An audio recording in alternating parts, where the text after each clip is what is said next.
Look at his feet. He's standing like he's about to dance a tango, not shoot a gun." The whisper cut through the sterile, humid air of the tactical shooting range, followed immediately by a ripple of suppressed laughter from the line of fresh recruits.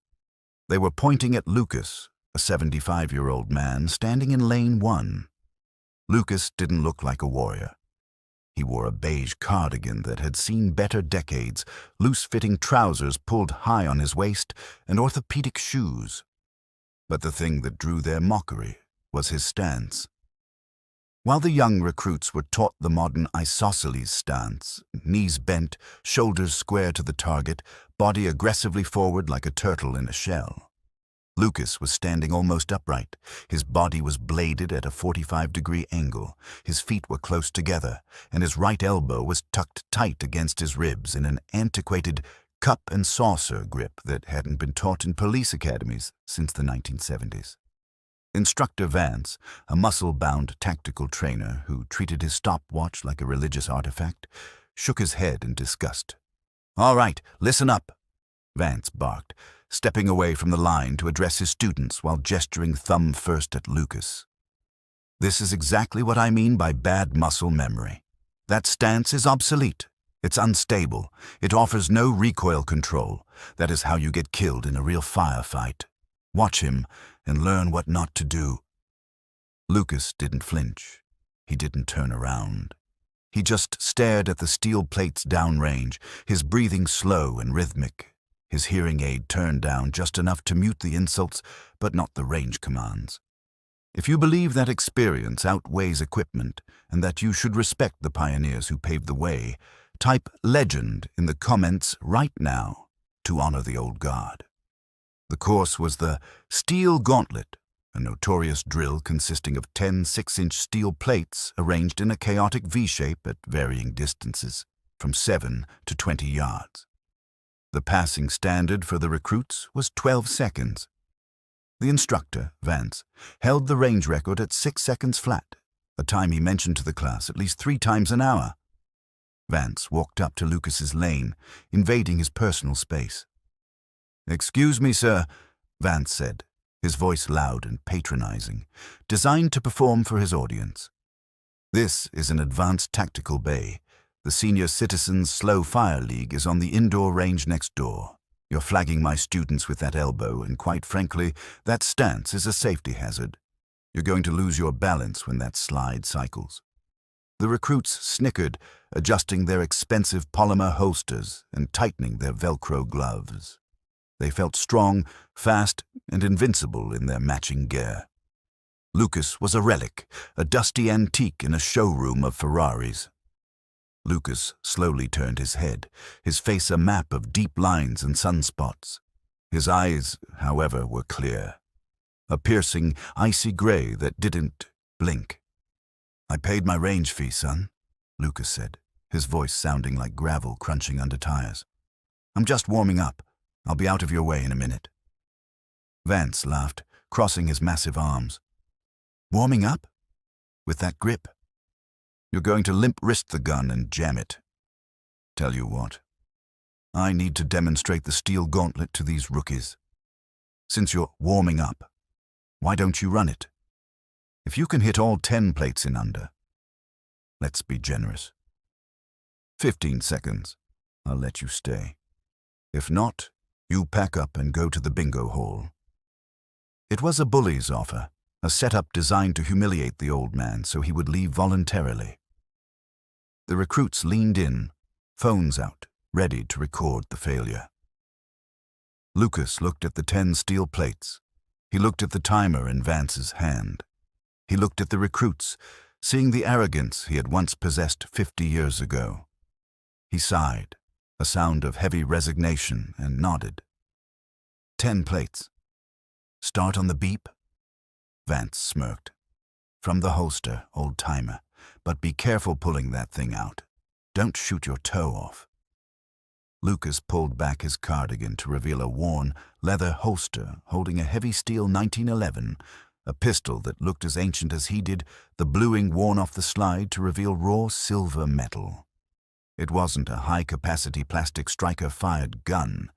It was a single-stack slab of American iron.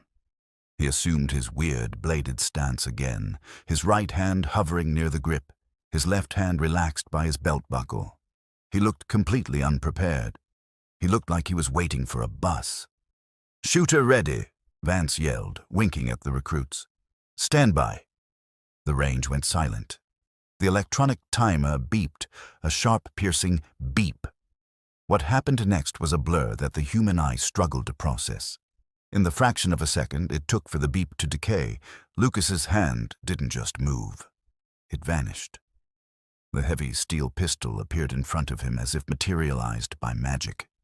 He didn't use two hands. He fired one-handed, his arm locked out, his body bladed perfectly to absorb the recoil through his skeletal structure rather than his muscles. Bang, bang, bang, bang, bang.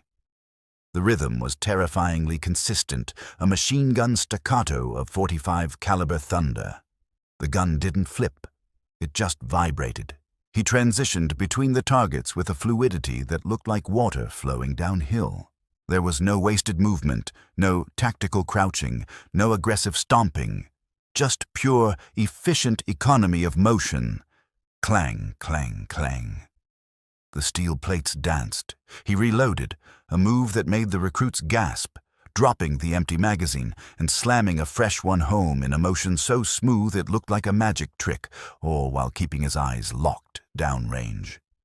Bang, bang. The final plate spun violently. Silence, absolute, ringing silence, followed the roar. The smoke drifted slowly under the range lights. Lucas gently decocked the hammer of his 1911 and slid it back into the leather holster. He adjusted his cardigan, smoothed his hair, and looked at Vance. "Was that under 15? Lucas asked softly. Vance stood frozen. His mouth was slightly open. He looked down at the timer in his hand, his brain refusing to comprehend the numbers on the LCD screen. He hit the review button. He hit it again. 3, Vance whispered, his voice trembling. 3.82. The recruits gasped. 3.82, one of them shouted. "That's impossible. The world record is—" The recruits rushed forward, crowding around the timer. It was there in black and white. 10 hits. 3.2 seconds. The old man hadn't just beaten the instructor. He had nearly halved the instructor's best time. He had moved faster than the electronic timer could comfortably register. Vance looked up from the timer to the old man, his face draining of color. The arrogance was gone, replaced by a sudden, terrifying familiarity. The stance, the one-handed speed, the specific way he held his elbow. It triggered a memory from the tactical theory exams Vance had taken years ago to get his certification. He remembered a grainy black and white photo in the introduction of the manual. He turned and ran to the range office, leaving the recruit stunned in the dust. He frantically tore through the bookshelf, pulling out a thick, dusty binder titled Advanced Close Quarters Combat, the foundation of modern point shooting. He flipped to the About the Author page. There, staring back at him in a sepia-toned photograph from 1968, was a young, jaw-chiseled man standing in that exact same weird bladed stance, holding a 1911. The caption read, "Colonel James the Surgeon Lucas, Chief Instructor, U.S. Army Marksmanship Unit, creator of the Reactive Target Defense System." Vance walked back to the firing line, the book in his hand, his legs feeling like jelly. The recruits were quiet now, looking at Lucas with a mix of fear and awe. Lucas was simply wiping his glasses with a handkerchief. Vance stopped in front of him. He didn't shout, he didn't posture. He slowly closed the book and held it against his chest like a shield. "You wrote the book," Vance said, his voice barely a whisper.